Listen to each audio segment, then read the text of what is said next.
വീട്ടിലിനി ചോറ് ബാക്കി വന്നിട്ടുണ്ടെങ്കിൽ കളയണ്ട കേട്ടോ. സംഭവം ഇതൊരു തട്ടിക്കൂട്ട് റെസിപ്പി ഒക്കെ ആണെങ്കിലും ഇതൊരു മസ്റ്റ് ട്രൈ ഐറ്റം ആണ്. ആൻഡ് ഇതിന്റെ കൂടെ കഴിക്കാനായിട്ട് വേറെ കറികളുടെ ഒന്നും ആവശ്യമില്ല കേട്ടോ.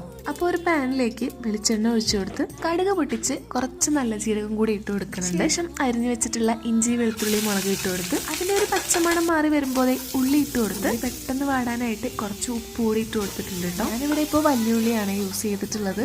ചെറിയ ഉള്ളിയിൽ ഉണ്ടാക്കിയിട്ടുണ്ടെങ്കിൽ ഇതിനേക്കാൾ അടിപൊളിയാണ്. ഉള്ളി ഒന്ന് വാടിയതിന് ശേഷം തക്കാളി ഇട്ട് കൊടുത്തിട്ടുണ്ട്. ഇതിലേക്ക് വേണ്ട മസാലകൾ ഇട്ട് കൊടുക്കുന്നുണ്ട്. കുറച്ച് മഞ്ഞൾപ്പൊടി, ഒരു സ്പൂൺ മുളക് പൊടി മാത്രമാണ് കേട്ടോ. പൊടികളുടെ പച്ചമണം ഒന്ന് മാറുന്നത് വരെ ഇളക്കി റൈസ് ഇതിലേക്ക് ഇട്ട് കൊടുക്കാം. ഇത്രയേ ഉള്ളൂ കേട്ടോ. വളരെ സിമ്പിൾ ആണ്. ഇനി കുറച്ച് മല്ലിച്ചപ്പിന്റെ ഇല കൂടി അരിഞ്ഞതിലേക്ക് ഇട്ട് കൊടുക്കുന്നുണ്ട്.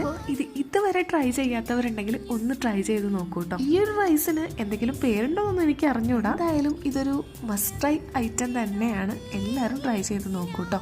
അപ്പോൾ ബൈ ഗൈസ്.